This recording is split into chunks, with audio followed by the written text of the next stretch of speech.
I slap police for your case. I go to war for your case. I go to court for your case. I climb the bridge for your case. Enter water for your case. I punch the judge for your case. Anything you want, baby, that's for you, baby. For your case, yo. For your case, yo. No. For your case, yo. For your case, yo. No. 'Cause my papa no be Dangote or Adeleke, but we go dey okay, yeah, yeah. But my papa no be Dangote or Adeleke, but we go dey okay, yeah, yeah, yeah. I go shoot for your case. I go slack back, baby, for your case. I go call MC Oluomo. I go report all of them. I go shoot for your case. I go slack back, baby, for your case. I go call MC Oluomo. I go report all of them. So tell me, what the hell are you waiting for? If not to chop Indomie, we go chop. If not to suck Gary, we go suck you. What the hell are you waiting for? If not to fry Akara, we go fry. If not to soak Akamu, we go soak.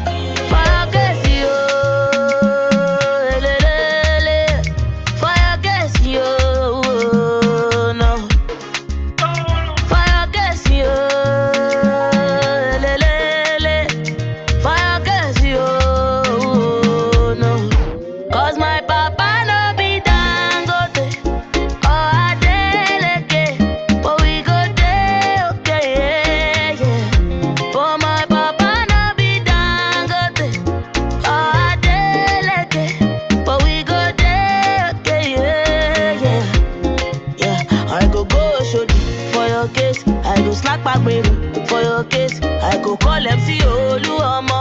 I go report all of them. I go shoot for your case. I go slack back, baby, for your case. I go call MC Oluomo. I go report all of them. For your case, yo. For your case, yo. No. For your case, yo. For your case, yo. No. Pem pem, ijelebe. Pem pem, ijelebe. Pem pem, ijelebe. Pem pem, ijelebe.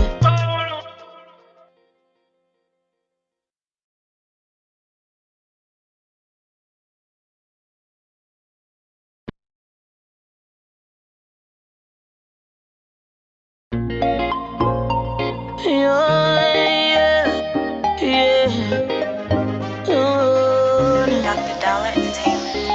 Pem pem, ijelebe.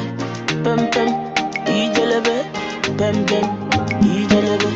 Jason on the I slap police for your case. I go to war for your case. I go to court for your case. I climb the bridge for your case. Enter water for your case. I punch the judge for your case. Anything you want, baby, that's for you, baby. For your case, yo. For your case, yo. No. For your case, yo. For your case, yo. No. 'Cause my papa no be Dangote or Adeleke, but we go dey okay, yeah, yeah. But my papa no be Dangote or Adeleke, but we go dey okay, yeah, yeah, yeah. I go shoot for your case. I go slack back, baby, for your case. I go call MC Oluomo. I go report all of them. I go shoot for your case. I go slack back, baby, for your case. I go call MC Oluomo. I go report all of them. So tell me, what the hell are you waiting for? If not to chop Indomie, we go chop. If not to suck Gary, we go suck you. What the hell are you waiting for? If not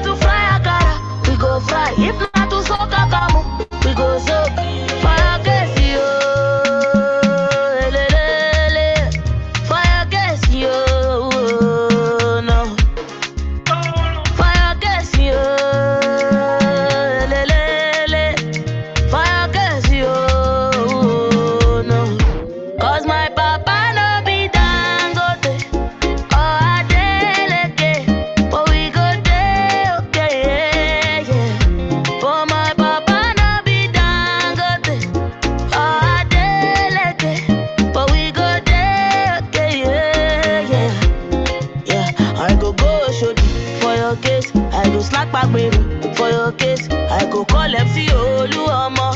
I go report all of them. I go show for your case. I go slack back baby for your case. I go call MC Oluomo.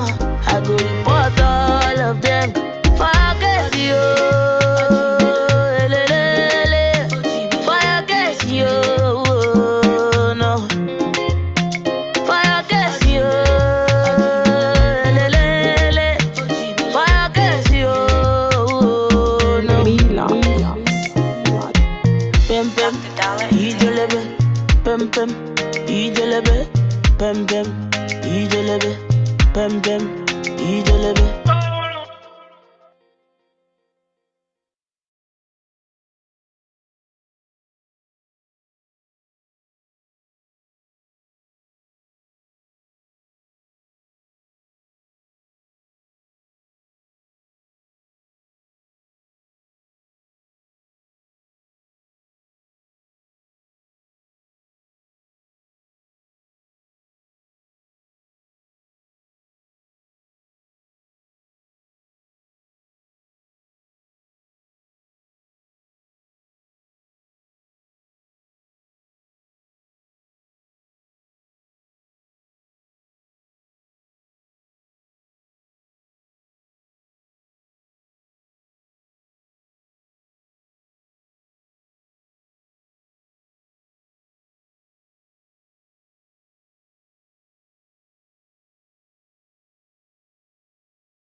So hello everyone, good evening. Hello leaders, good evening. Good evening. My name is Adego Ogenetiga and I specially welcome you all to our session tonight. Just to be sure you can all hear me, kindly use the fire emoji or emojis on the platform. Good evening everyone. hope we're all excited to be here. Good evening, everyone. This night session is going to be very fun. Wow, thank you so much, John Paul. I can see the confetti, and you can see us in the chat. Just keep on dropping our emojis. You're all very welcome. So especially welcome Sadija IA. I welcome Gita Dator, welcome Temi. I welcome I welcome Miss Kengi Joe. I welcome. I can see our confettis. Let's just keep it coming. Let's just keep it coming. You're all welcome to tonight. You have a very, very big expectation. Just keep on using the reaction on the Zoom app or as I welcome Henry Uche. I welcome John Paul. I welcome Nkem Fair. Miss Inkem Faith. I welcome Mr. Olu Toriola. I welcome Mr. Oji Jessica. Welcome Paul. I welcome Tega Divine. That's my name. You're all specially welcome to tonight's session. So as we all know, whenever a session like this is organized, it's not just for session's sake, but it's for transformation. Transformation is about to take place. And I want to be sure, I hope you guys are on that same journey with me. We're not just here to just spectate. First of all, you have, or like I like to do, your pen, your booklet, you ready to put down, ready to listen to tonight's session. I really hope we're all excited. This is almost the last day of the month, and I'm sure this is what we need. And I'm meeting with so many opportunities, challenges, downs, but we're super excited. Before I introduce a very, very esteemed guest speaker tonight, I would want us to just type in chat the expectation for tonight. So today's topic is courageous leadership. So what are your expectations? I'm sure we're all like I always address us. I address us. So I think that we're all leaders and we're all occupying various positions or various offices in our families. Wow, I believe all leaders, whether born or made. But I just want us to just put in the chat box what your expectation is tonight, like what you're expecting to see, what to hear, what would you like, what are your expectations for tonight's session? I want to be sure I'm the one that has very big expectations for the session. So I want to see us in the chat box. I want to see us. So just type out expectations. Let me know what you are looking forward to. Because I'm not sure what day is Saturday night, and I'm sure that you want to do other things, but you are here because of a reason. You are here because of something. I'm sure when you saw the flyer, you saw the topic in your mind, it triggered something that I need to be here. Oh, I need to be here. I need to hear. I need to be transformed in a different leadership. So just in the chat box, let's just drop in our expectations. Let's drop in what we're looking forward to, what we're expecting from tonight's session. Personally, I know that leadership requires some element of boldness and some element. I want to come here to learn how to be courageous, to be a leader in space, because we don't want to like there are areas that we wish that we could be more courageous. Even in our goals, this is the first of the year, and I know that most of us our goals are still we have not even gotten to some places because of we're still holding back, but we need this courageous push, we need this insight for tonight's session. So in the chat box, I can't see us. So where are we? All of us that dropped fire. Where are we? Please let's drop in our expectations quickly. Let's just do that very, very quick. Thank you very much. Let's just drop in our expectation. It's just very brief. Very, very brief.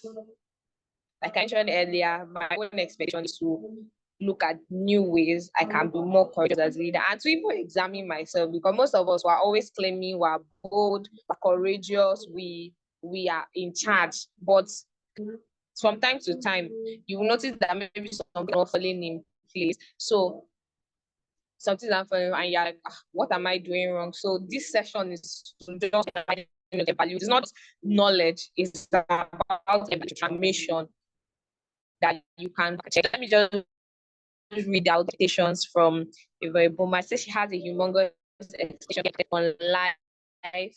Okay, sorry, to get impacted on and incorporate all learning into every aspect of our life, and to gain the ability to into every room with held up highs and a shoulder thoughts. Very amazing. And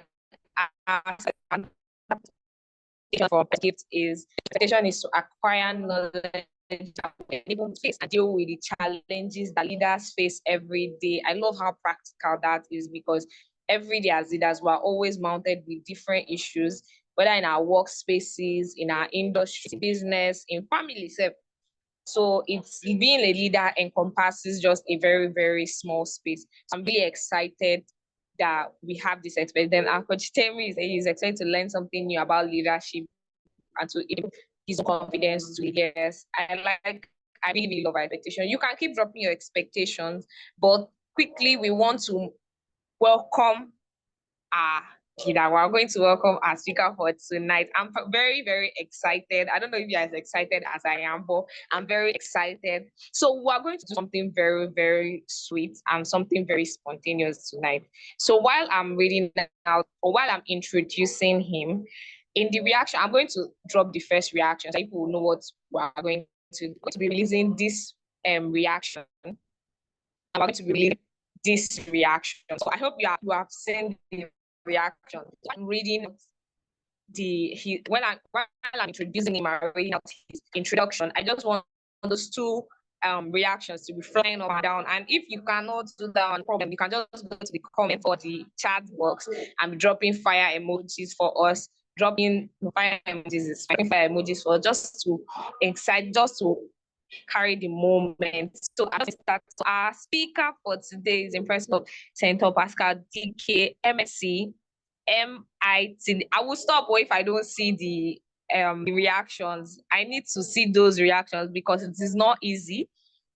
It is not easy. So MITD, FCHRM, All right, CMC, please, Pega, please, let's keep. Okay. Senator Pascal is requesting that we speak the bio because of, for want of time. So please just introduce him and let him have the floor. Thank you. Right, sir. Okay, so because the debate is heavy, so with great joy and with so much honor, I would like us to continue using our emojis, reactions, fire emojis. A very leader and leader, our coach for tonight. Thank you very much. I have the floor, sir. Thank you, Tega. Thank you so much. It's always a great pleasure to hear you. Thank you for starting in such a wonderful way. The warmth, the interaction. I'm so impressed. Thank you. And thanks to everyone who is joining us this evening. Coach Temi has sent an instruction to me. He said, you have only 40 minutes. And I said, yes, sir. 40 minutes. I'll try to stay within 40 minutes. That's fine. I didn't want us to take so much time on the introduction. So thank you everyone for coming here. I hope we are all doing very well. Just to check, can each one of us on this call hear me? Is it loud? Is it clear? Is it good enough for us to start? Just a confirmation. Yes, sir. It's very clear, sir. Perfect. Thank you. Now we can get on to it. So it's good to see all your faces. For those of you who are hiding behind your cameras, once in a while you can open up your camera so we can see your faces. That brings a lot of energy to me, and I'm sure it brings a lot of connection to other people, so they can put faces to the names that they see. Because part of what we do also is to continue a relationship and see how we can support one another after this session. This is only about 40-45 minutes session. It's not enough. right? But we have to continue thereafter. So names great, but not enough. We must be able to put faces to the names. Thank you so much. So I've been asked to talk to us today about courageous leadership, the spirit of daring and bearing. The spirit of daring and bearing. That for me is very instructive. I don't know for you, but tonight we want to examine what it means to lead with courage. First, I want to put this caveat. Do not forget that when we talk about leadership, we are talking about self-leadership and also leading others. So do not come in here with mindset of just leading others. You must be also courageous to lead yourself. Then you can have that, moral stance to say you want to lead other people. If you cannot lead yourself, you do not have the right to ask to lead others. I want you to know that. If you cannot lead yourself, you do not have the right to ask to lead others. Okay, so let's get into it. Right. Can you all see what I have on my screen? If I ask you to make a description, if you see something like this, please use the chat box. What comes to your mind? I want word of phrase, no long sentence. What comes to your mind when you see this image? Can someone just type something and tell me? Okay, it's coming in. Mother and children. Okay, great. I want more of it. What comes to your mind when you see that image? Mentorship, great. What else comes to mind? Learning, great. What else? Leading and direction, great. What else? Let's go. Leadership, yes, let's go. Keep it coming. What else? Followership, perfect. What else? Leadership, yes. So we can go on, and you are all correct. In my sessions, usually there are no wrong or right answers. There are no wrong answers. Every answer is correct, is right, because there is something that we can take from it. So yes, leadership, mentorship, direction, mother and children, senior and junior. You name it. But that's the impression it gives. That's what it looks like. Now I want to ask us, how many of us can proudly say we have found ourselves in any of these situations, either the mother dog leading, or the children, as someone said, who are following? Distinctly. Have you found yourself in that front before? Have you also followed? Or have you only followed, not in front? Or you have only found yourself in front, not able to follow? Yes, please type it. But if you want to speak, this is also an opportunity to speak. Open up the mic and go ahead. 1 minute, not more, for everyone who wants to speak. You need to keep it short. Yes. The game face says yes, sir. Paul says yes. Sir. Favor Yes, sir. says okay. Okay, so let me quickly ask. Favor, in which one? Is it the leading one or the following one? Where have you found yourself? Okay, so for myself, I think I found myself on both ends, both leading. On both sides? Yes. Okay, so which one would you prefer was the most interesting of the experiences? If I ask you. I would say following is actually much easier than leading. Following? Yes, following. Following is much easier. Perfect. Is there anyone else who wants to add something that is a bit different? Which one is easier? Yes. Okay, sir. Iruka, Osai. Yes, go ahead. Osai. Leading. It's easier for you. Yes, leading. Okay, great. So some people say the following is easier. Some say the leading is easier. Now, go ahead. Tell us. Okay, I would say following is easier, but when I'm in the position to lead, I do my best to lead. Do your best to lead, but the following is easier. Yes, sir. Great. This is what we call different strokes for different folks. Right. But to be honest, if we want to talk about being easy, it's expected that following will be a lot easier. Right? But it's not. Just the same way leading is not the easiest. Now, it depends on where you stand and the mindset that you have. Sometimes, depending on who is leading, following might become very difficult. If the leader is not leading right and making leadership easier in a way that followers can follow, then following becomes a very tedious and Herculean task. And when the leader is leading right, and then you have followers who are very reluctant and not cooperative, then of course leading becomes very difficult. So it depends on where you stand. And I want you to have at the back of your mind that your mindset, your standpoint determines which one you consider easy or which one you consider difficult. But let's move on now. This evening, we're going to try within that 40 minutes we have to focus on the following to understand what courageous leadership is. We try to define and understand what daring and bearing means and what kind of mindset,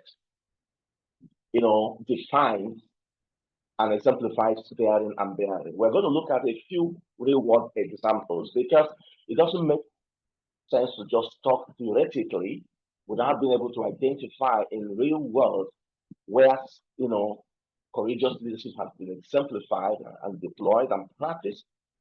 We're going to look at key traits of courageous leaders and then a few practical exercises that we'll be able to take questions and answers and do a quick reflection. That will be our focus. And to get us started, this is the first thing I'm going to ask you to do. And we won't be able to take everyone. If you want to speak, you can. If you want to tap it on the chat box, I'll be able to read it. Describe a moment, whether big or small, when you or someone you know showed courage at work. Specific at work. Just a sentence or two. So if you want to type, make it short. If you want to speak, 30 seconds. I'm going to allow anyone who wants to speak so we can hear, right? And when you're speaking, I'm going to plead with you, if it's possible, open your camera when you're speaking. When you're done, you can shut it back. So let's go. This is going to be an interactive session. I'm not teaching anything. So when there's a request, it's important we try to attend to the request to help us understand where we're going. So the first thing is for us to describe a moment, whether it is big or small, it doesn't matter, when you or someone you know showed courage at work. Just a sentence or two. So let's go. Who's taking the first shot? Is that by typing or by speaking? You raise your hand, open your mic, speak. Let's go.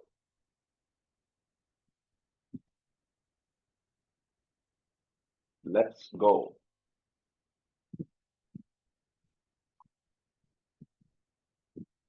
Okay, let's drive it. So what I'm going to ask you to do now, Favor, I can see your hand is up. So everyone have your hands on your keyboard. You all type. When I say post it, you post it together. So get ready. At least the good thing is nobody has typed anything for now. Don't send it. Don't send it yet. So type. When I say go, you post. Are we ready? I want to hear voices or some emojis to confirm that you can still hear me and that we are ready. I can totally hear you, sir. You can hear me, right? Yes, sir. We can hear you, sir. Perfect. So please type. Type and don't post it yet. When I say go, we all drop it at the same time. Describe a moment, big or small, when you or someone you know showed courage at work. No, don't send it. Don't send it yet. Someone says we are ready. So I'm going to count 5 to 0. When I get to 0, you post. And let's see how many of us are actually following. So 5, 4, 3, 2, 1, 0, post. Let's get the bombs coming in. Post. So for me, you are repeating the question. We are expecting answers to the question. Please post.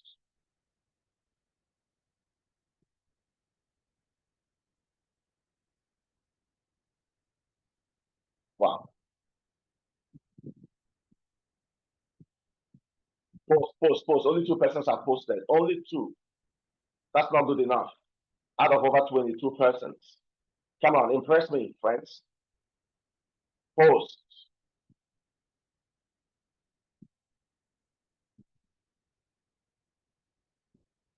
Post. 3 persons posted. What's going on? Are we still on this call? Good. A 4th post has come in. Let's post more. We'll have another 1 minute to finish this part. Let's post. Let's post. Keep it coming. Keep it coming. Post. Post, please.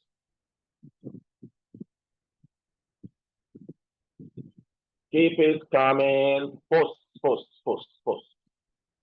All right. I'm going to count again 5 to 0, and then we'll stop posting. 5, 4, 3, 2, 1, 0, stop. All right, please, let's pay attention. I'm going to read a couple of what has been sent in. And it will be fair to read the first one that came in. So, Jesus Israel, that's the name I see here, says, we are professionals for PhD and MSc thesis. So we're professionals for your PhD and MSc thesis paper journal publications. No, that's not the answer to the question. Jesus Israel, my apologies for you shouldn't be sending this one on this. That's not what we're here for. Okay? Let's. Yeah. Aletoji says, I was able to show courage when I found myself in a position to speak on behalf of my colleagues. Now, Gift, one quick question for you. Were you appointed, nominated to speak, or did you step up to speak when no one wanted to do it? Quick answer.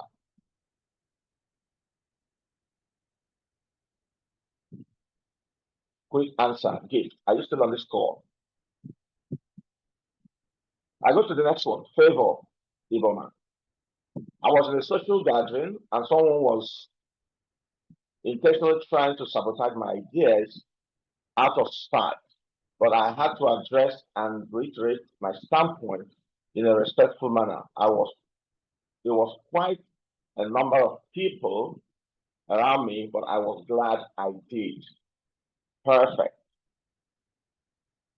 Benedicta says, when a colleague confronted the manager at my former place of work on some work abnormalities, okay, but you didn't say exactly what you did. I saw myself defending my staff at workplace from an harassment from a client and was asked by CMD on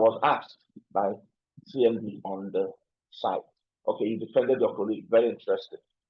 During my internship, I had moments where I was courageous during IT support. Hardware problems, my colleagues were scared or afraid to tackle. I did. It was challenging, but I was proud of myself. Okay, thank you, everyone. Thank you for all of that. And now some of you have shown where you stepped up and, described and deployed that courageous leadership. Now, the question I asked before, if you were requested, nominated, or elected to speak, or your colleagues asked you to represent them, or you decided to do it because nobody wanted to step forward. In each of those cases, the most important thing is you took an action that you were a bit concerned about, didn't feel too comfortable about it, but you needed to do it all the same for a reason, for common good, because someone has to speak and someone has to do it. That is courage. So let's step up now.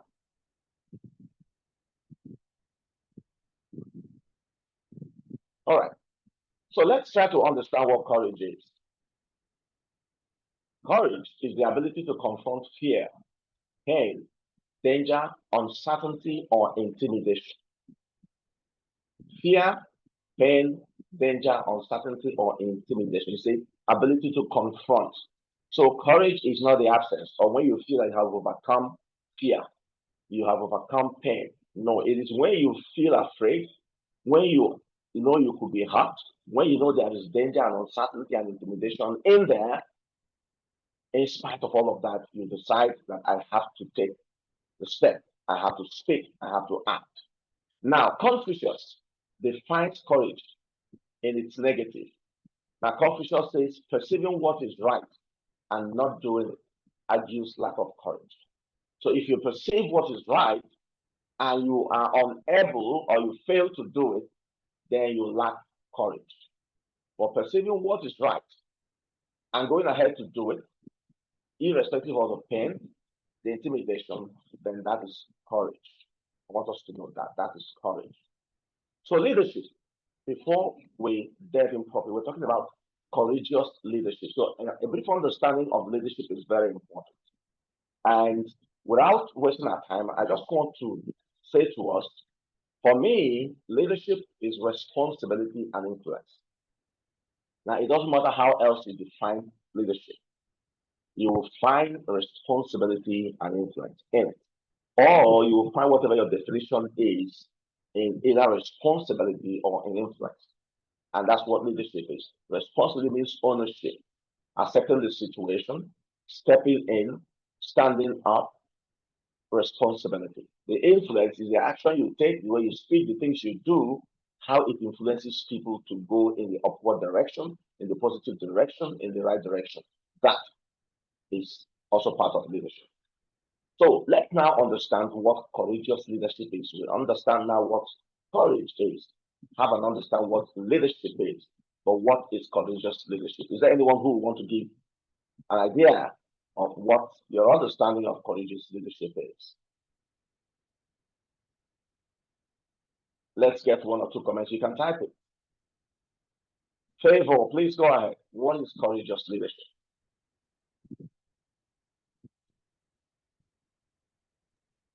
Okay, so for my I believe, or rather, I think that courageous leadership has to do with you know, nudging others the right way or the way it's expected to, even when it seems like, oh, nobody wants to listen, or it seems like you're with your peers or people that surpass you in the room, but you are in charge, so you just go with it without it's not like you don't want feedback, but you pay little attention to what people say and just go ahead and do what's right.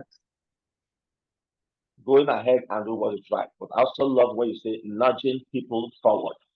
Nudging people forward by leading, by being part of the forward movement.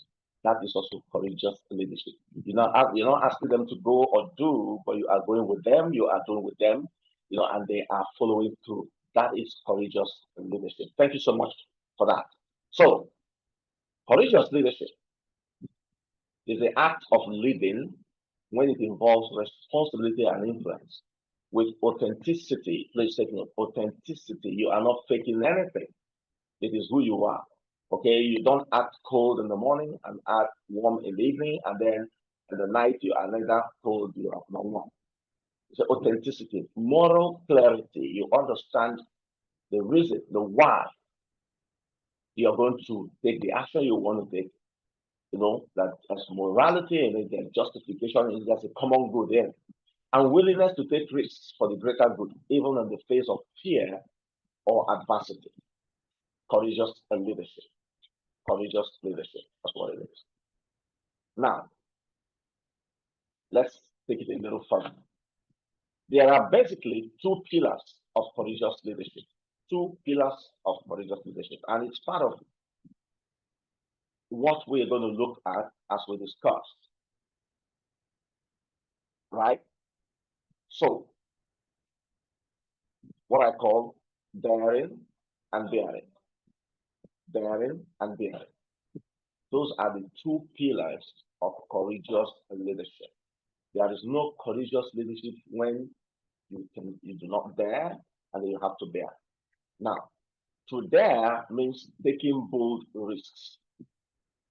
To dare means challenging status quo. To dare means speaking truth to power. To dare means breaking the jinx. Now, that's not enough, but you must bear in the process when you will stand the pressure, because when you take bold risks, challenge status quo, speak truth to power, break jinxes, then there'll be pressure, there'll be criticisms, right? So you must be able to withstand the pressure, maintain integrity under stress, holding responsibility with grace, and ensuring that you remain resilient and stay in the course. Let me paint a small scenario, even though we're going to talk a bit about it. Let's say, for example, as an individual, you've been looking forward to starting a particular business. And you've heard stories from people who have gone into it, how their hands and fingers were burned, how they lost money, how the business never succeeded. Well, you're aware that about 5%, maybe 10% of those who went to business succeed and they are doing very well. But 90% of people who went into it failed. And you're very worried. And then you do all your planning and you tell yourself in 6 months, I'm going to launch myself into it. And then 6 months came. You didn't do anything because you were still afraid. 12 months came. You did nothing because you were still afraid.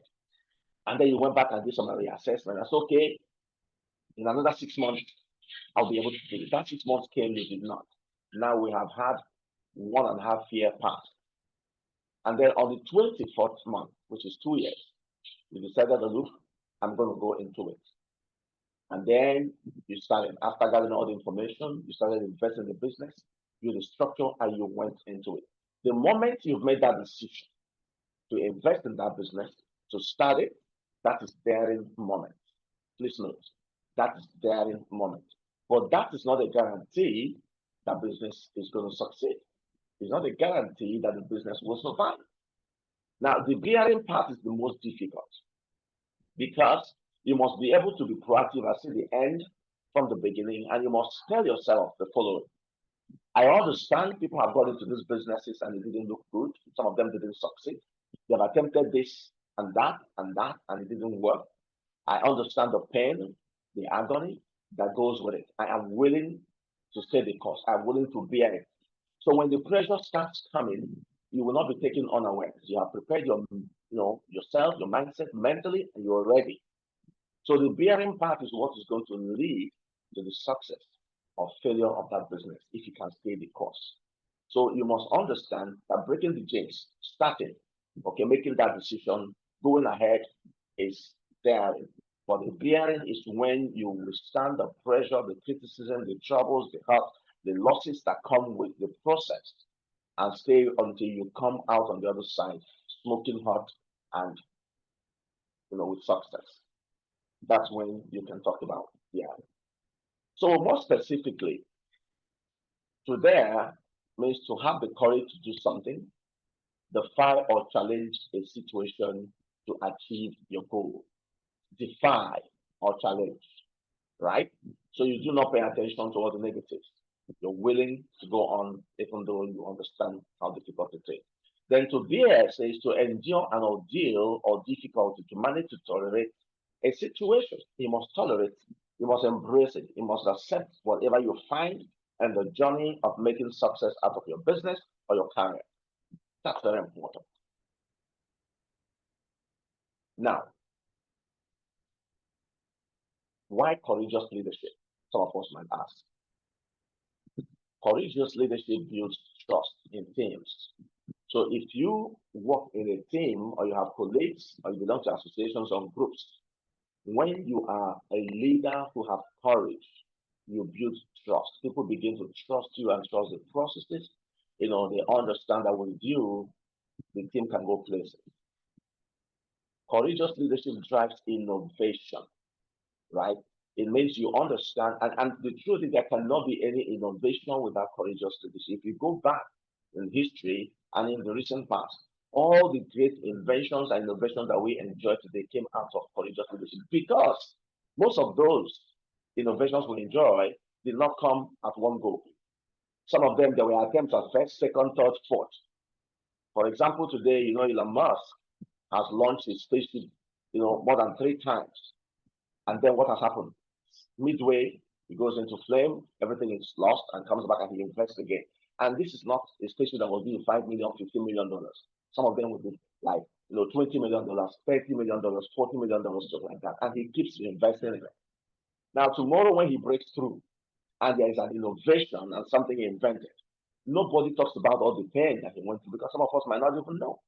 But because we are following what's going on now, we understand the pain and the challenges that comes with that kind of innovation, with that kind of invention, with that kind of, adventure, if you like. Okay? So you can understand that he has dared to do it, but he is daring because he has continued to push. And he didn't say, look, I have stopped. I'm going to stop because of the losses and the pain. Now, courageous leadership inspires followership. The image I showed you before. When the leader is courageous, is moving ahead and driving the team for common good, that leader inspires followership. Like I talked about, influences followership. courageous leadership is essential during change and crisis. In fact, courageous leaders are not determined in times of, um, tranquility when everything seems to be going okay and things running all right. No, most courageous leaders are defined and established in challenging and crisis situations.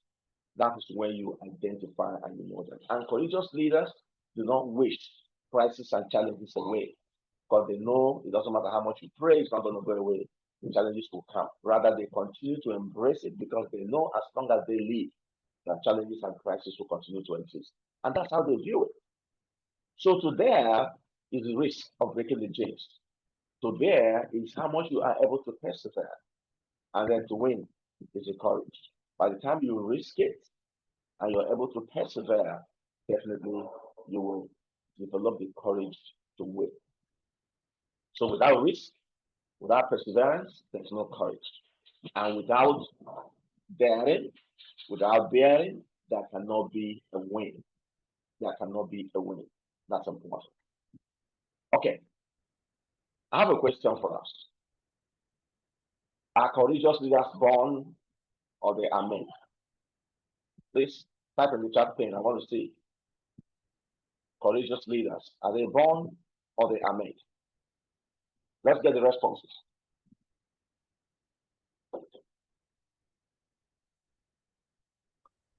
They are made, sir.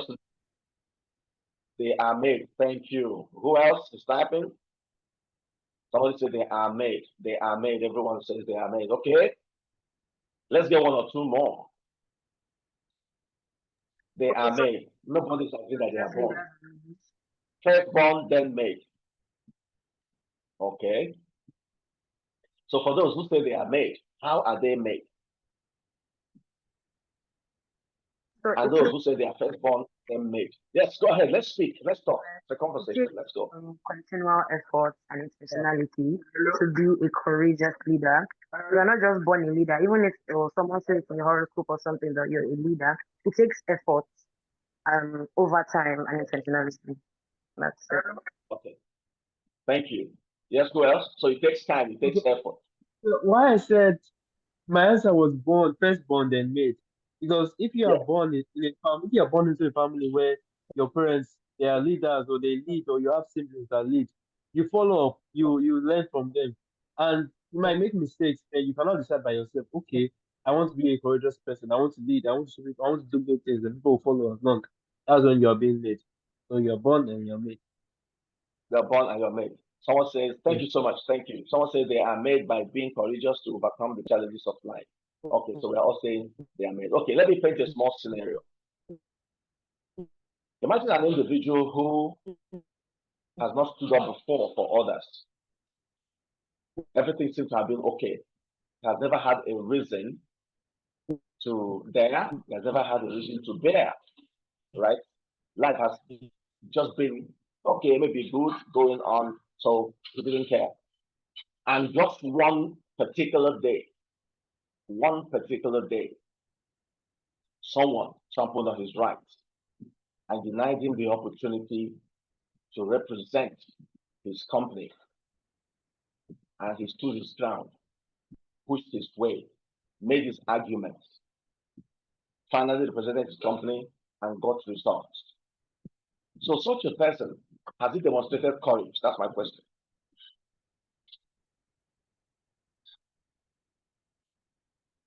I want answers, yes?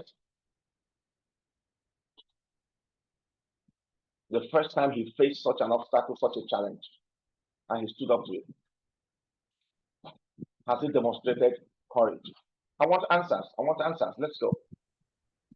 Yes, he has. Yes. Okay. Somebody say yes. Somebody say yes. Okay. So let's go back to born or made. So how was he made then? How was he made? I believe that sometimes through processes, through learning from leaders, yes, you can be made.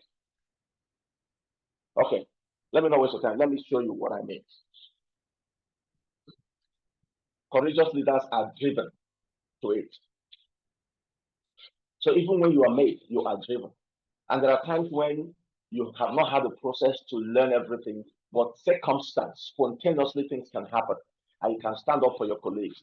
Not because you have done it before, not because you have learned from everybody, but because you are driven by that sense of, you know, um, non-conformist kind of mindset. It cannot happen. If we let it happen, then it becomes a tradition, it becomes a norm, it becomes a convention. So courageous leaders are driven. They are driven through it. So whether you have learned it over time to get stuff, what is important is if and when the challenge presents itself and you have never had the opportunity to have gone through that before, are you going to walk away? You will say, because I'm not made for this moment, you walk away. Or you say, I wasn't born to be it, so you walk away. When you are driven from the inside, you demonstrate courage. I just want you to understand that courageous leaders are driven. They are driven. Now, I want to cite some what I call quick real-life examples before we come back. Satya Nadella led Microsoft, and there was a time when costs became very high. The culture, of course, there's a saying that culture eats strategy for breakfast. So it doesn't matter how fantastic your strategy is as a company. If the individual members do not feel satisfied, respected, encouraged, motivated, that strategy will fail, because those are the individuals who will execute the strategy. So you must understand that culture is important, strategy is important, but there cannot be any strategy without the right culture. Okay, so what did Satya Nadella do? He shifted culture to empathy. He started focusing more on the welfare, the well-being of the staff over and above, the bottom line, how much money comes in. And then he changed growth, from that fixed mindset to a growth mindset, both from the individual perspective to the organizational perspective. But one other thing that he did, which was what we call the cloud first strategy. Do we know what the cloud first strategy is? Does anyone know? I don't know that. You know what it is? No, No, I sir. don't. No, sir. Okay, perfect. Now, what Satya Nadella did is the Microsoft was, somebody has written, let me see if the person already there. Okay, someone says the story sounds familiar to that of Steve Jobs. Yeah. So now Microsoft was investing a lot of money in building infrastructures, right, to be able to protect and save their data, their information, and everything. And so they were spending a lot of money to build physical infrastructures and, of course, soft infrastructures. Now, the cloud first strategy was when they said, look, we can actually save our data in the cloud. And we don't need to spend so much money building infrastructure. If we can save and protect and ensure there's security in the cloud, where we save things, let us save the money from infrastructure, save in the cloud, and put the money into other things like, people's welfare, ensuring that people get raised in their pay, HMOs, insurances, all of that. So cloud first strategy is let's save everything in the cloud first because it's cheaper, it's cost effective, and we can actually make it more secure. That was what he introduced to Microsoft. But of course, there were people who resisted it. There are people who didn't like that, right? And they wanted to frustrate that effort, but he managed internal crisis. He managed the people there. He drove long-term transformation. He stayed the course until they were able to achieve that result. It's something you can read up more, but I wanted to understand that in the corporate world, courageous leadership has played a lot of role in transforming businesses and organizations and in transforming lives. So that's one example. One other interesting example I would like to share with you is one that I'm sure some of you know. So I've chosen 3 examples. So one is the corporate world, one is in the non-profit space, if you like, or the activism space, and I've chosen one example from sports, just to try to balance that out. So Malala Yousafzai, we all know her story when she advocated for girls' education despite oppressive conditions. There was an attempt to kill her. She got injured. I'm sure you all know she had to leave Afghanistan, right? And then started going around the world and appealing voices of young girls for education. That was what she did. And of course, even outside her home country, there were attempts still to get at her, but she could not be shut up. So she survived the assassination attempt and continued her global activism. She understood that every day of her life was at risk of death.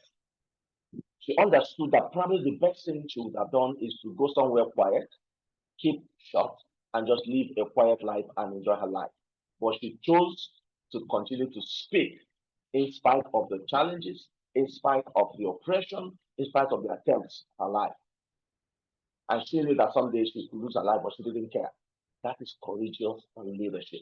And today she is a global voice, respected, invited to different countries, different fora to speak and be the voices of the voiceless. That's one very good example of courageous leadership. Let me take this example, which is, I'm sure some of you who are very conversant with athletics, Eliud Kipchoge. There, he chose to run the 26.2 miles. I'm not talking about kilometers. Can someone check what is 26.2 miles in kilometers? Can someone do a quick check? Quick check. 30 seconds, 1 minute. Quick. Are we still here? Use your phone. Just tell me what's 26.2 miles. What is the equivalent in kilometers? It's about 42.165 kilometers. 42.1 kilometers. He ran, knowing the pain and the time. And now, what is interesting, let me explain this, is it wasn't a regular marathon. It was a challenge. It was a challenge that was thrown to him in 2019, because prior to that, no human being has run that mile even in 2 hours. And then Eliud said he will run it under 2 hours.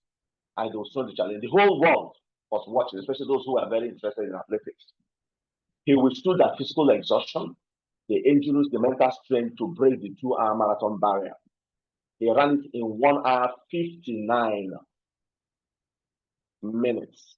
1 hour 59 minutes, just 1 minute short of the 2 hours, and he broke the world record, which stands still today. He knew it was going to be challenging. He knew it had never been done before. And usually when you find yourself in that kind of race, even in education, in business, when you're in a competitive environment, you hear two voices speaking to you. One will tell you, look, okay, you feel that you'll stop. And you've seen it. If you watch athletics a lot, there are people who get into marathon, whether it is walking or the marathon or the long distance races within the stadium. Some people will run and just halfway or 1/3 of the way, they just give up and walk away. You've seen that happen severally. When they get exhausted so much, they cannot push themselves further. They just walk away. Not injury, they just walk away. But some will go on. I've seen somebody who was running, fell down, stood up and tried to crawl, and then they tried to provide that he wanted to finish the race. That is bearing. That is bearing. So now that I've said that, can I hear some of your examples? Anyone has 1 or 2 examples? Don't forget it's an engaging section. We're talking about courageous leadership, the spirit of daring and bearing. Can I get 1 or 2 examples from anyone? It could be you. It could be a story you know about. It could be a real life experience of somebody you know. Just 1 or 2 stories to enrich what our discussion.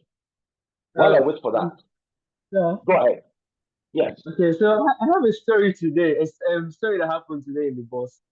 On the bus, sorry. Okay. So on my way back home, there was this lady. I think her son finished his exam, passed the exam for entrance exam.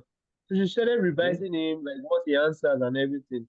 So some questions like he got wrong, started hitting him and slapping him. Everyone was just silent in the bus, and I was wondering, why is everyone silent? Like, it's not fair. He has written the exam already. All you should do is just encourage him and ask him which questions did he find difficult.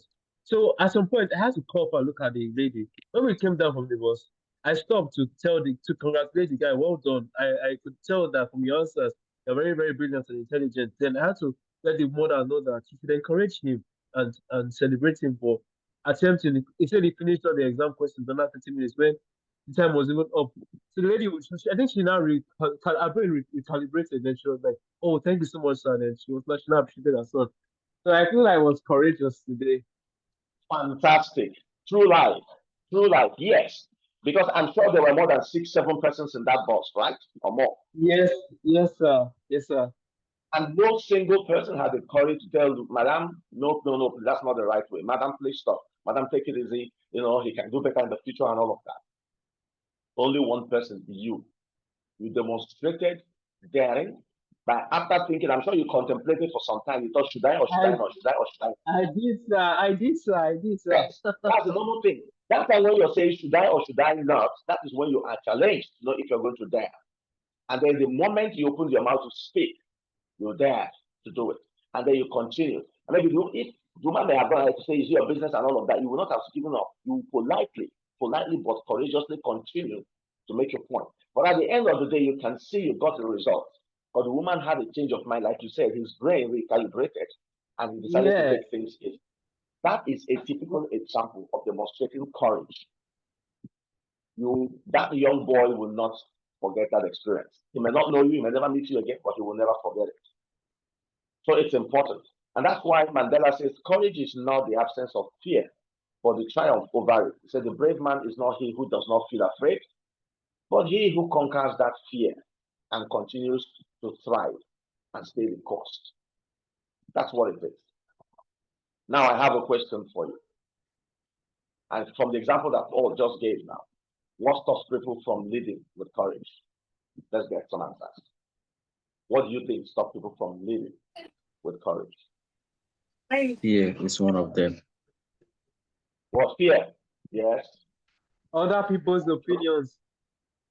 What people would think, criticism, what would they think about me? God bless you. Thank you for the person who said fear. Yes. Who else? Let's go. I think it's the fear of low influence. Maybe you feel like you don't have influence enough to actually nudge people to actually do something or act a certain way. A number of reasons. That's low very self-esteem. Low self-esteem. Low self-esteem. You say, if I say, am I going to, you begin to look yourself down as I'm not qualified. I'm not the right person to say. You fear of unknown. Fear of the unknown, exactly. Fear of the unknown. But I say that sometimes when you don't know your why, when you don't understand your why, right? Your fear conquers you. Your self-esteem, low self-esteem conquers you. Fear of the unknown conquers you. All the things you've mentioned here conquers. But if you understand your why, then of course you can overcome it. I have a video I want to screen, but for want of time, I don't know if I could skip this. But let me just do it quickly. Just have a couple of slides, and I don't want Coach Terry and Tega to kick me out of here. So let me just try to screen that video quickly. I've used this video a couple of times, but let's see. Okay.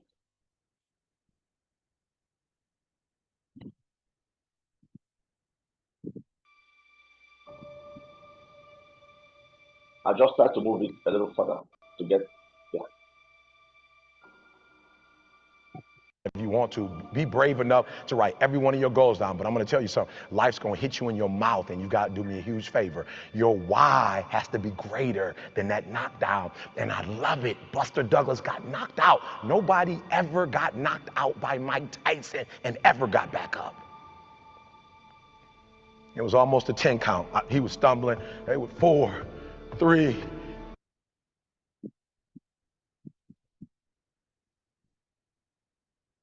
2, 1, and ding, ding, ding, saved by the bell. He goes to his corner. The whole world is like, yep, that's it. Once he comes back out, that's it. Mike's gonna just hammering. And exactly that. Mike Tyson came out like, I got him. I got this kid up against the rope. Listen to me, many of you right now, life's got you up against the rope. You can't give up. You can't give in. Listen to me, if it was easy, everybody would do it. And if life's got you backed up, I need you to do what Buster Douglas did. Buster Douglas started fighting back. And the world was shocked. Goliath has been knocked down. What happened? And they went to Buster Douglas and they asked Buster Douglas simply like, what happened? And Buster Douglas said, listen to me, it's real simple. Before my mother died, She told the whole world that I was going to beat Mike Tyson. And 2 days before the fight, my mother died. Buster Douglas had a decision to make. When his mother died, he could die with his mother, or he made a decision, I can wake up and I can live for mom. And he knocked Mike Tyson out simply because his why was greater than that punch. His why was greater than defeat. His why was greater than his trial and his tribulation. And I'm telling you, if you don't know what your why is and your why isn't strong, you're going to get knocked out every single day. Okay, your why. When you understand your why, when your why is stronger than your fear, when your why is stronger than your low self-esteem, when your why is stronger than whatever qualification you think you don't have, when your why is stronger than the voice you think you don't have, when your why is stronger than all the challenges you have in the office, all the criticisms and backstabbing, when your why is stronger than, the lack of support you get, when your why is stronger than where you think you are at this moment in your life, in your business, in your career, when your why is stronger than where you think you are in your family, in your future, in your plan, when your why is stronger, then you will understand, just like Buster Douglas did, you cannot have your back against the opponent. You cannot have your back against the challenges. You have to move on. I'm going to try to move quickly now. You're going to permit me. I've decided to come up with what I call, how we make decisions quickly. I want to assume that we all understand the 4 temperaments. Even though no single individual is holistically one temperament. We have a combination of all of them. 4 combinations, it could be 8, it could be 16, 32, you can move on, right? But at every point in time, one of those temperaments controls what we do. So what I've decided to, if you have an idea of what temperament controls you, or what your combination is just give you an idea of how we as individuals, because we fall, somewhere in this, how we make our decisions. For the sanguine person, he decides very fast. Because the truth is, we're talking about courageous leadership. Everything boils down to decision making. We've got an example of what happened in the bus is decision making. We talked about, Eliud is decision making. Malala is decision making, right? Tafiya is decision making. Everything about courageous leadership is about decision making. When we don't make that decision and act on it, then we are not courageous enough as leaders. So the sanguine decides fast. He seeks approval. He sees courage as a social risk. His fear is rejection. He doesn't want to be rejected. What is his push? His encouragement. When people are encouraging him. So sometimes he wants to move, but he needs people to be with him. Sometimes we find ourselves in that situation. You really want to speak. You really want to act, but you're looking around. Am I going to get the right support? And when that support is not coming, you say, okay, I'm not going to do it. Ask yourself the question, is this who you are? Then let's move to the choleric guy, who we call the commander. He decides very boldly.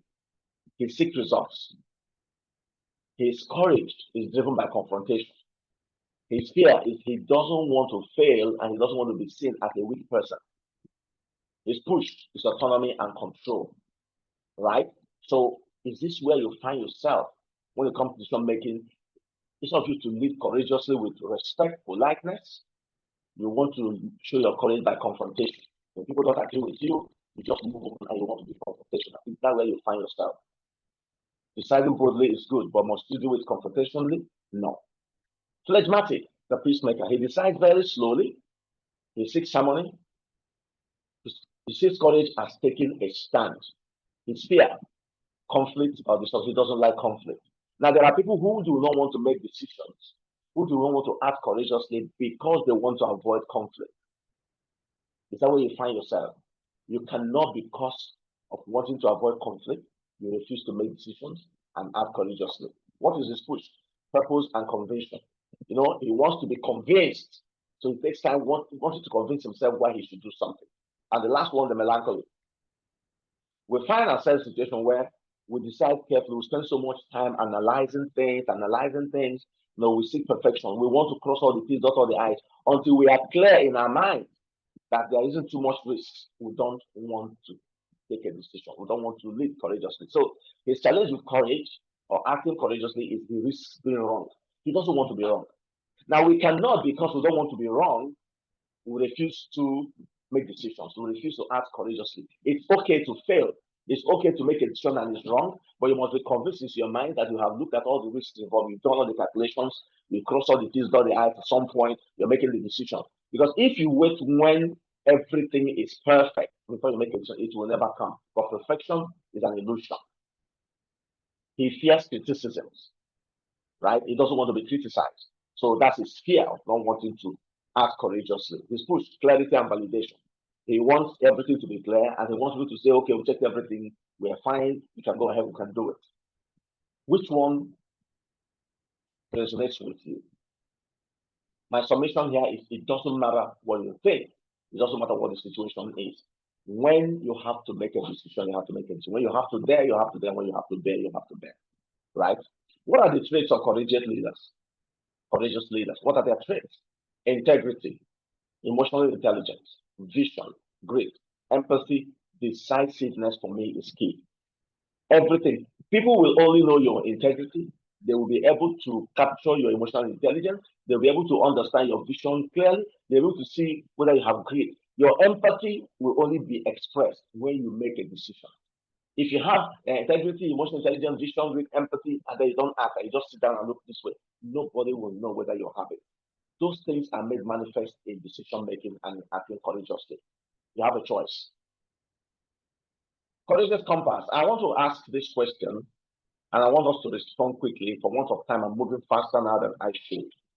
Where do you feel most courageous right now? What are your options? Where? Is it in speaking up, in taking initiative, in admitting mistakes, in giving feedback, in challenging status quo, in considering superior argument? I want responses.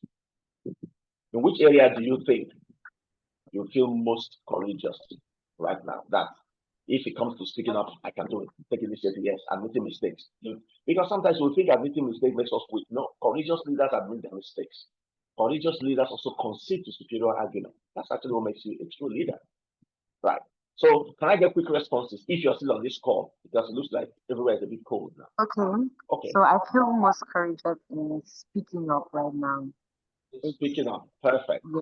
Someone says, Yuri says, giving feedback. Let's get one or two more responses. Where do you feel most courageous? Yeah, taking initiative and giving feedbacks too. Taking initiative, giving feedback. Perfect. Yes. Okay. So my charge for you here is if you feel most courageous in one or two areas or three areas, what stops you from expanding it to the other areas?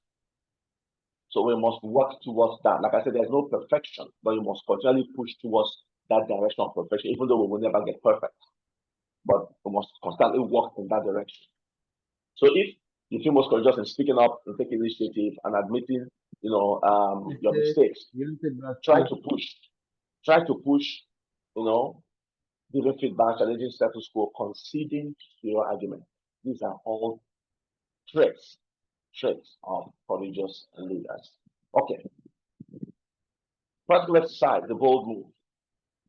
I want you to think it was supposed to be a breakout room exercise. I'll probably see if we can do it in 5 minutes. I'll just split us into 4. So think of one decision you've been avoiding out of fear. One decision you have been avoiding out of fear. It happens to all of us. What is the fear? What is the worst case scenario? If you think, what's the worst thing that can happen? What could be gained by taking the action?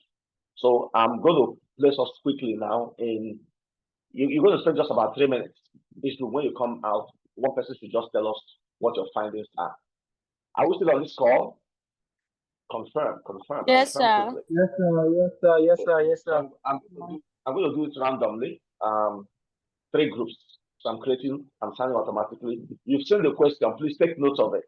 So when you come back, just get someone to provide us, answers to the 3. What is the fear? What is the worst case scenario? And what could be gained if and when you make that decision? So let's get in there. We'll come back in 3 minutes. Quickly for want of time. Let's go.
Okay.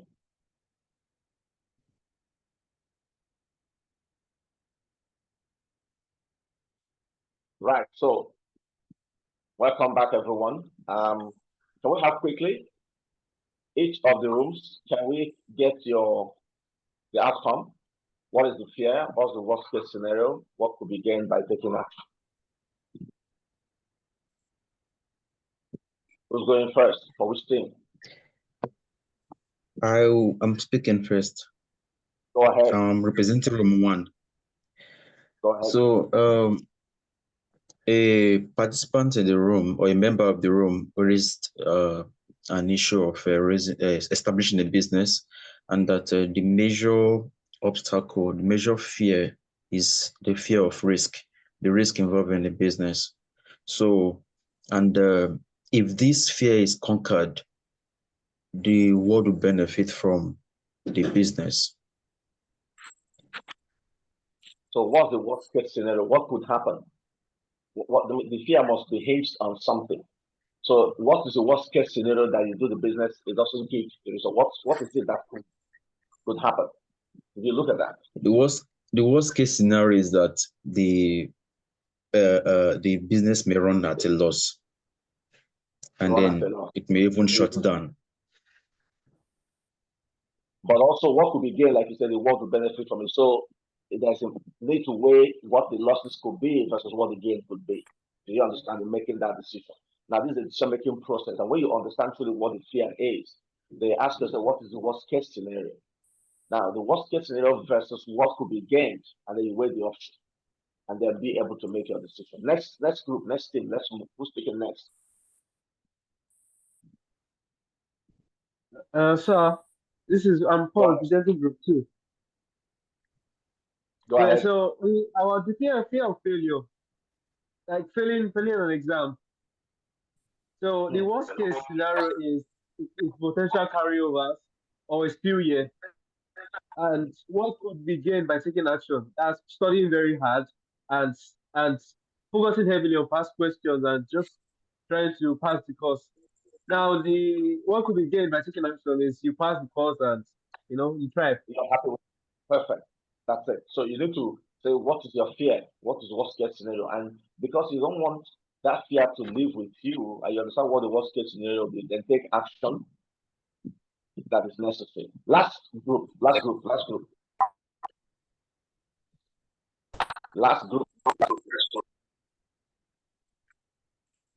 go. Last group. Hello.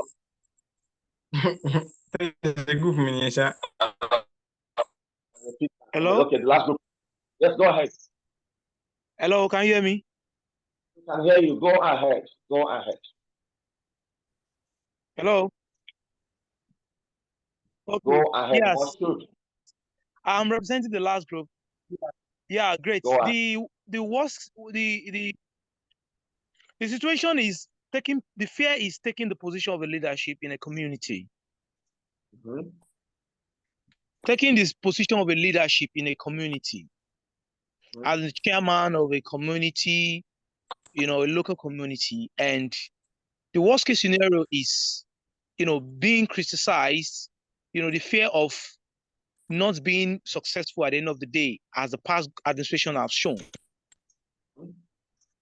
So what could be the gain by taking the action is to make sure one coming as the leader of a community is having a clear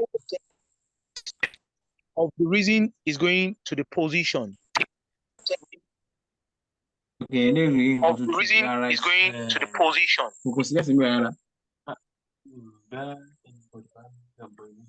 And then the good of the community. If you're not speaking, please mute your mic. If you're not speaking, mute your mic. Mute your microphone to us. That's okay on me. Can you mute your microphone? From me, mute your microphone.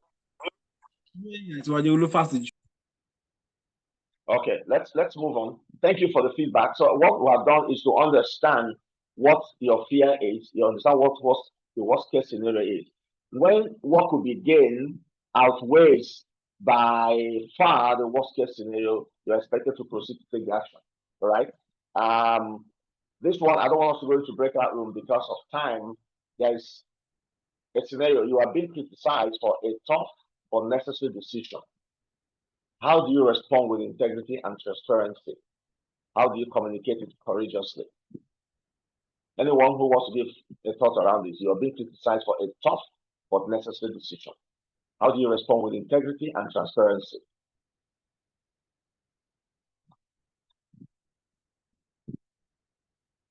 Okay, let me help with this. What you will do quickly in terms of responding with integrity and transparency is to give the options what could happen if such decisions are not taken. Because you must justify why. They say it's tough but necessary, right? So you must justify what could go wrong, what could happen if the decision is not taken. And then you go ahead to say what could be the benefit could be from that decision. But you do that transparently to show that you don't have any interest, don't have any hidden agenda, and then communicate it courageously on it. And also on the fact that if something goes wrong, you take full responsibility, you cannot pass the ball. That's very important. So let's move for want of time. There's a saying that progress in life is not measured by security, but by growth, right? If you continue to say, oh, I cannot take risks, I want to be safe, you avoid decisions, you avoid taking action, you will not make any progress. It says, and growth means taking occasional risks. No one ever gets to anywhere interesting by always doing the same thing. So however you look at it, for you to act as a courageous leader, you must be able to take risks. Let me guide you through courageous decision-making process. This is very important. Now, the first thing you must seek when making a decision as a courageous leader is clarity. You must understand the situation. And that is done with values and purpose. So first, understand the core values. What is the issue? What are the possible benefits? What are the possible challenges, right? Then you clarify what is at stake. What could happen if things go wrong? You must understand what is at stake and what could happen if things go right. Then you must ask the question, what is the right thing to do? Clarity is first. The other part is confrontation. When you have made that, gone through that clarity part, understand the value and the purpose, you must now face your fear and take the necessary risks. You must name your fears. You must identify them. Don't assume them. Don't assume them. You must name, identify the fears. Then you weigh what the real consequences could be if those fears come to bear. At the end of the day, if truly those fears are proven to be correct, then you must visualize the worst case scenario, what could happen. That is your confrontation. Then the next one is the commitment. You make and own the decision. Now that you have understood the fear and the risks involved and what the consequences could be, you must now make a decision with integrity. You must take a stand and not move and stay with it. Then you must act despite uncertainty. When there's criticism and the rest of it, stay there. Then courage in action, follow through and reflect. Execute with conviction. Stay with that conviction. Don't let anything shake your what we call equanimity, Accept the outcome, learn and grow. If the outcome does not go exactly the way you expected, you learn something and you repeat. If it comes well, you are growing. If it doesn't, you learn something, you can still grow. This is a decision-making process. I'm trying to rush now because of time, but I hope you can learn something very important from this. And I'm going to share this with them, Coach Kenny. But I want to say to you, courageous leadership is not something like this. Let me show you.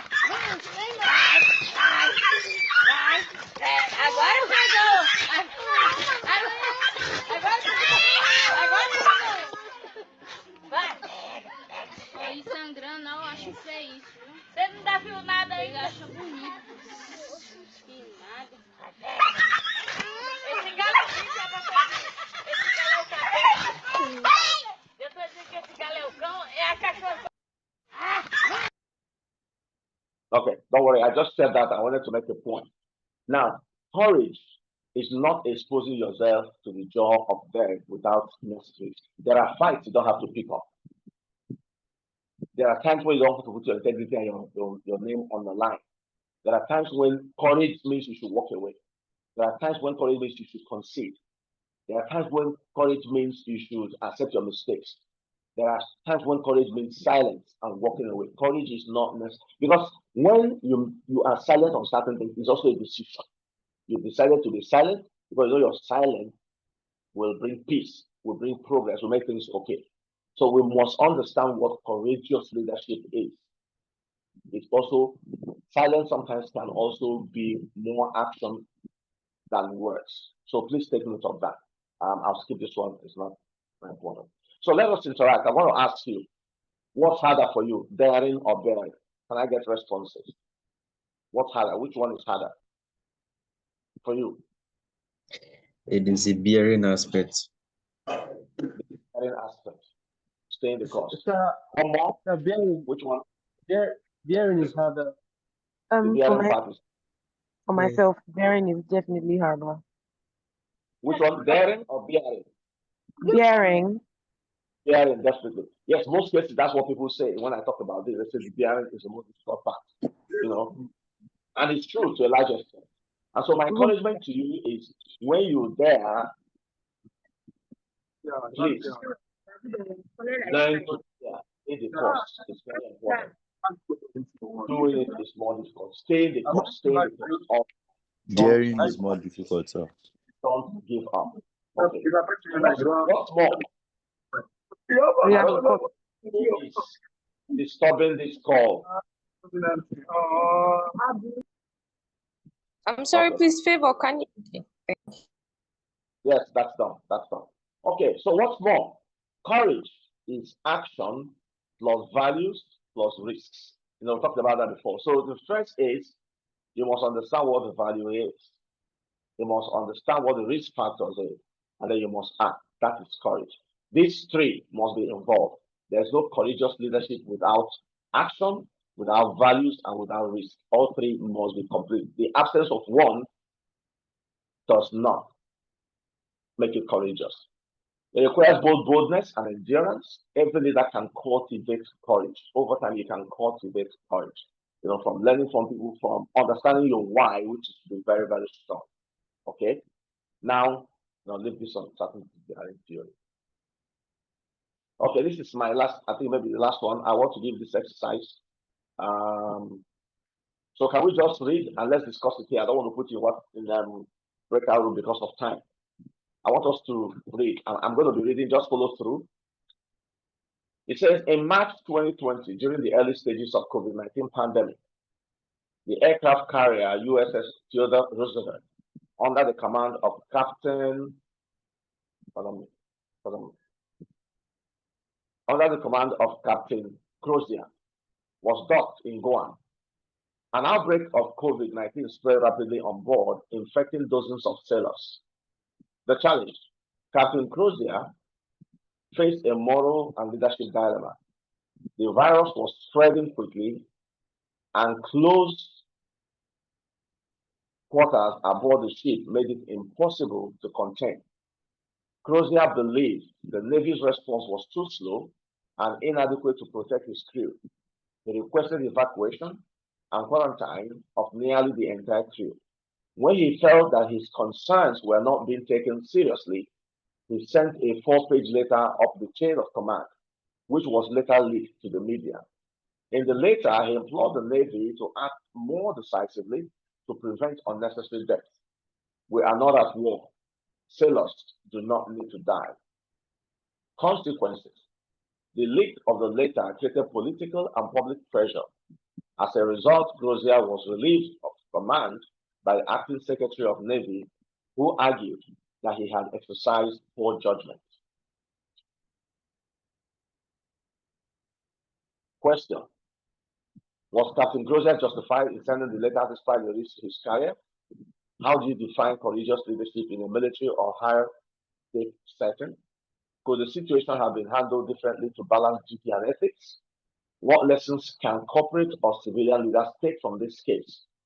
When is it appropriate to challenge authorities or bypass protocols? Okay, I want to ask one person for each. Just give your opinion on this. Let's try to round up in the next 5 minutes, if you cooperate with me.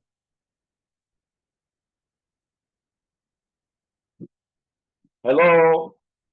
Hi, good evening, sir. Good evening. So let's go ahead. Do you want it as a take-home question? Or you want to discuss it here? Let's go. I think it has depending on you, sir.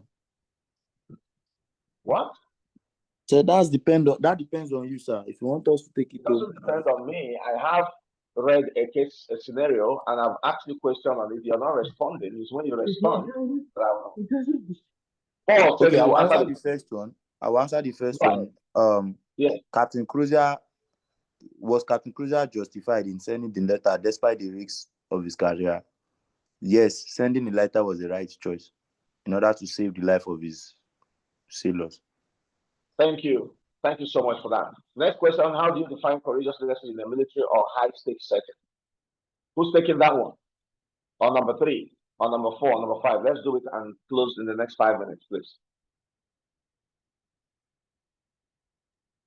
Hello. Yes, Moshood, go ahead. Yes, I'm taking number 2. How do you define courageous leadership in a military or high-stakes settings? It has to do with having the facts and understanding of the subject matter. Knowledge is playing a role here. Knowledge, yes, I agree. Knowledge is playing a role here. So when you are sure of what you are saying, you speak out, no matter the circumstance. Okay, thank you so much for that. Thank you. I totally agree. Favor says she will answer number 4. Let's go. Let's go quickly. Favor. All right. So corporate and civilian leaders can actually draw a number of lessons from this case study. In that, as a believer myself, I think my integrity matters despite the consequences it might cause, either to myself or to others. It's important to be truthful, to be totally honest, and to do what is right despite the situation or circumstance that might surround us. So I think this way, in the end, you'll be justified or vindicated one way or on another, despite how it might initially turn out to look like. So that's what I think. Thank you so much. I totally agree. But you need to weigh the options.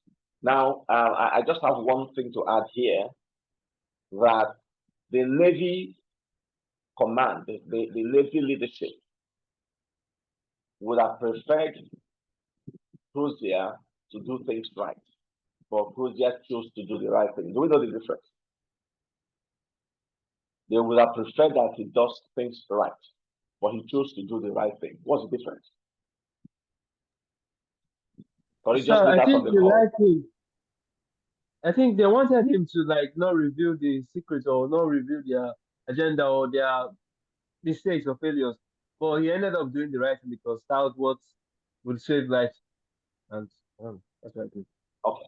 So in response to that, they wanted him to do things right, and he chose to do the right thing. Doing things right, it means there are laid down rules. You have to wait for that chain of command. So it doesn't matter when people are dying. The same thing in businesses, in companies. Sometimes you have rules and policies in companies. They don't want you to do anything outside that policy.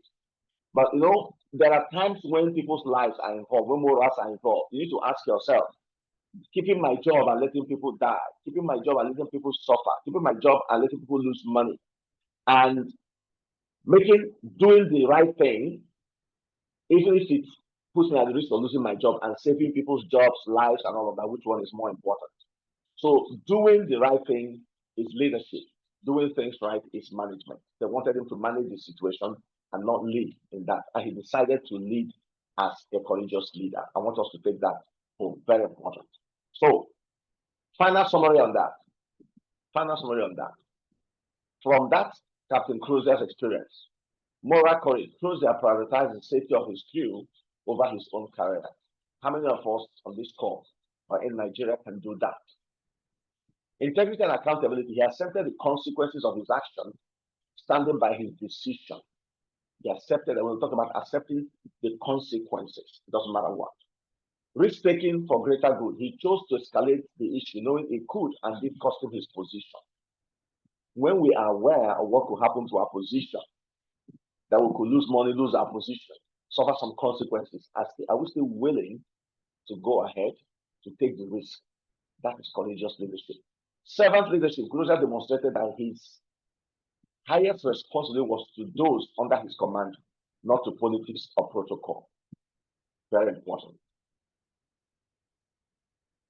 Now, let's leave this one. Now, I wanted to share this so you understand there is a mindset that every courageous leader should have. I'm not interested in reading the fixed mindset. You can read that for yourself. I want to talk about the growth mindset. A courageous leader must have the mindset of I can learn anything I want. I can do what is right, and it can improve to do things. When I'm frustrated, I persevere. The courageous leader does not let frustration overtake him. The courageous leader challenges himself. He does not run away from responsibilities or challenges. The courageous leader learns when he or she fails. The courageous leader will tell himself or herself, I'll try harder. You try again and again and again. If you succeed, you are inspired. Your effort and your attitude determines everything. How do we handle failure? How do we handle challenges? It is in your mind. It is in your mind. Most times our failure starts from here and not in the physical things, and not in the true or realities that we imagine or we face. Right. What are the fruits of courage? Daring, focus, persistence, endurance, consistency, and discipline. If you want to become a leader with courage, you must have these fruits. Okay. No music. Final reflection. I want you to write, what courageous action will you take in the next 7 days? Please write something. Write it down and share it here in the group quickly. What courageous action? What are the things you probably have been worried about? What are the actions you think you want to take? What are things you want to change about you in the next 7 days? Write it here and let's close for today.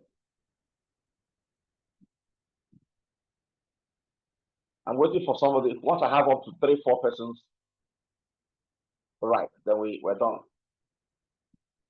We can take a few questions for under 2-3 minutes. I'm not seeing anyone write anything. What courageous actions will you take in the next 7 days? Some things you've been afraid to think about. Speaking up. When you do, please tell me what the situation was and how you handled it. Thank you. Speaking up for Moshood. Who else? What courageous action? What courageous action will you take in the next 7 days? What courageous action will you take in the next 7 days? If you have been on this call by now, I expect to be 60 people right more.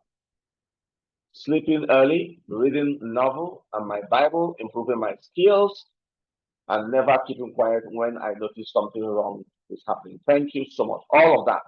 When you do any of this in the next 7 days, share it with me. I want to hear the story. One more person. What courageous action will you take in the next 7 days? One more person. I will speak up and take action to bring it to light. Yes, when you do, let me know.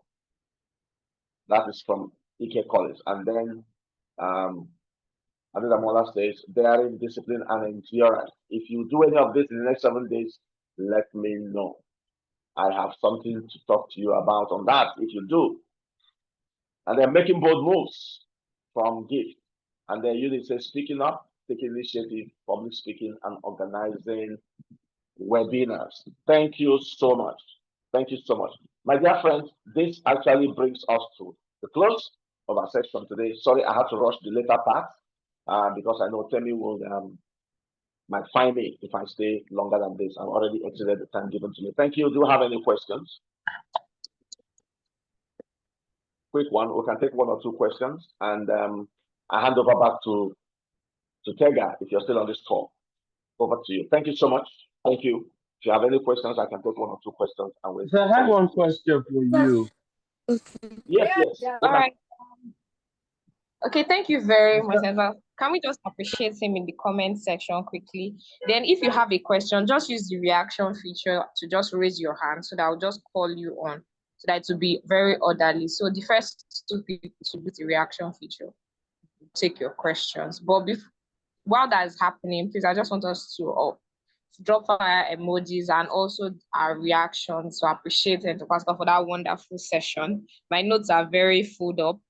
I filled up. I've written. In fact, I'm learning a whole lot. This is the first time I'm seeing daring and bearing in different directions. And thank you so much, sir. So let's just use the feature. Let's just raise our hands so that we can take the questions. Okay, hands are already up. So the first person will be Eunice. You can unmute your mic and ask your question. Okay, thank you so much, sir. Hello, sir. I'm okay, right yes, here. we Go can ahead. hear you. Please go ahead. Okay, sir. So, sir, I went through your LinkedIn profile. So that because that's one thing I actually want to do to be a public speaker. So, sir, how can I start this public speaking of a thing? Because number one, I'm someone like I told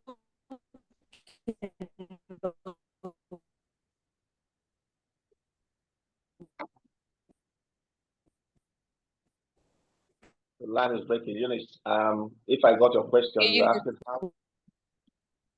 I don't really talk like outside, but I know a lot of things. I know about a lot. Like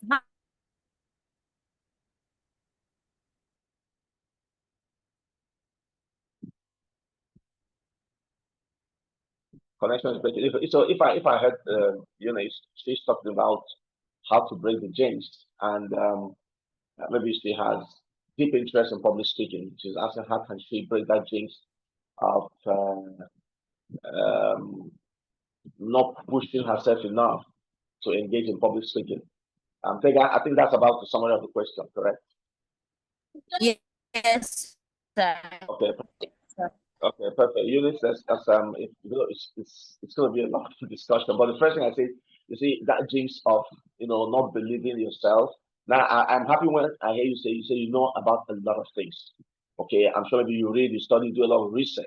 But breaking that jinx, that is that point of daring to start it. Okay, and then go into it.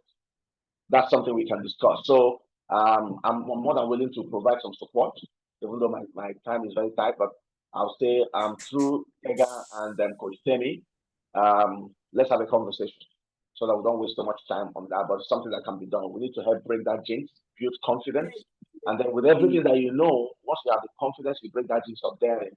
You can use everything you know to go through the BRM process, right? And I'm sure you'll succeed. So get to us. Thank you so much, sir. So, all right, thank you so much, how can I reach sir. out to you then, since you said we should have a conversation? Yes, I said Tega and Coach Temi. I mean, once you reach them, they will make the connection, and then we will have a conversation with you, and I'll be part of that conversation. All right, thank you so much. Perfect. All right. Thank you, sir. And the next person, Mr. Paul, you can unmute your mic and ask your question. Okay, good evening, everyone. So, sir, my question is, I was wondering if you could share your own personal experience where you showed courageous leadership, what we can learn from you. Okay, thank you. I'll do quick. I'm going to go far back. There's been several experiences, but I'm going to, use one when I was much younger, so you understand that it doesn't have anything to do with the age, right? In my university, when I was in year 2 in the university, I come from a town somewhere in Imo State. And why sometimes religion is a big challenge, right? It's good to be a Christian or Muslim, but religion is different, right? So the bishop of the diocese wanted to give my hometown a parish. And there are 8 communities that make up the town, 8 communities. So 2 of the communities were struggling and competing. They want the parish to be situated in their own community. So one of my own community was part of that, and another community. So the thing became a thorny issue. They were making representations to the bishop, say it should be in our place, some say it should be in our place. A lot of politicians came into a lot of confusion. And that became a very big problem in the town. So the town became divided into 2. So 3 communities on one side, and then 5 communities on the other side. So people who were friends before stop being friends. People who are going to the same market before they stop going to the same market. People who were going to the same stream before they became enemies. Because of religion, parish, to tell you. And then that stayed on for about 12 years, I can tell you that. So the bishop decided, okay, for peace to reign, I'm going to give one parish to this set of 5 communities, one parish to this set of 3 communities. And he did that. But that didn't solve the problem. The council didn't come together. And so we decided as young people in my university day, and then we come up with a group called Abaji Renaissance Forum. Renaissance is the name of the group. And then I led that group. And then we started connecting young people who probably went to primary school in the village and they had secondary education or university outside and said, oh, we cannot allow these old people to dictate how we live our lives. So we came up as an association. And then one, of course, if you know, as an Igbo person, when it is Christmas, a lot of us go home. So we organized and said, okay, for all the young people, we're going to come home during the Christmas holiday to try to look at this issue. 32 of us, 29 boys, 3 girls. And said we wanted to take on those causing confusion in the town. You know what we did? We went to the villages to the homes of those old persons at night, not during the day, at night. And we went to tell them that we want to take our town back from them and that we didn't want them to be involved in decision making anymore. We want to reconcile all the parties and we want to stop all the nonsense. Now, for those who know the tradition in Igbo, so when you have like a king, Igwe, there is a traditional prime minister who is second in command. Now, the traditional prime minister was deep in the mess. And then when we went to his house and sent a caution and said, we want to take over, he sent a message to my father and to my mother and to my other brother that he was going to cause blindness to me, that he was going to make me go blind if I don't take my hands off. So my parents were very scared. I told them to go and tell him that I'm waiting for him to cause the blindness. I don't know if he tried, maybe he did, but nothing. Now, there was a politician who was a councillor. He gets money from government. He buys transformers to give to keep the hands. He decides to dash the transformer to those he wants to give the way he wants to give it. We went to his house and cautioned him seriously and said, if he does not bring out the transformer and bring power to the town, then we're going to take him on. Now, to cut the long story short, all those who were causing confusion took their hands up because we made clear to them that we are ready to put our lives on the line. We don't want all the confusion in the town anymore.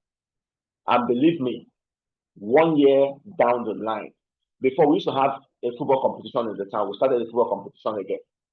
They had to have some masquerades, whatever. They started getting people go to the market again. Today, I can tell you where we have, even though we still have 2 parishes, right? But at least we are going to each other's church, we go to the market, the street, we interact, we do things together, and we are able to solve that. Till today, that's one of the biggest decisions. The final one we did, politicians went to the town union meeting during the election, and they had decided who they wanted to be elected. They wanted to bring politics to the town. We went there. 27 of us young people took over the election and told them that the current president general will continue his term. There won't be any election because we knew what they wanted to do. We stayed in that meeting, insisted that the current guy got reelected and continued for another 2 years term, making it 4 years in all. And we achieved that right in the meeting. Because when you see 29 young boys who want to take the future of their town in their hands, you dare not try anything because something can go wrong. So they were all scared. We were not going to kill anybody fight, but we were determined to ensure that we will not live there until the right thing was done. And we did it. And the town today is at peace. So I can give you that. And this was something that happened. I'm talking about the year 2000. 2000. It was in my second year in the university. 2000. No, third year. 99, 2000 actually. Yeah, 99, 2000. Wow. We started in 99, 2000. So that's my practical example. It's there. It's there. And today, if there's anything that has given my name a bit of popularity in the town, it is that many years ago that we did it. So I just wanted to cite that example, and it's true that story. Amazing, sir. Thank you, sir. Thank you. Okay, Tega, any other question, or we can just close for today? Tega, have you gone to drink coffee or tea? Or you're having dinner already? What's going on? Tega has disappeared. All right, thank you so much. Thank you so much, sir. It's been a very long session. Thank you so much for your time, sir. We understand that. Thank you for being here. Go out there, make things great. I'm going to share the slide with Temi, and then he will decide if you want it. He will decide how to pass it on to you. Okay? Thank you, because I saw that question asked over the slide. Yes, I'll share with you, Temi. Thank you. Good night, everyone. Take good care. Thank Bye. you so much, sir. All right. Good night, everyone. Thank you, Bye. sir. Good night, sir. Good night, everyone. Bye. Thank you. Bye.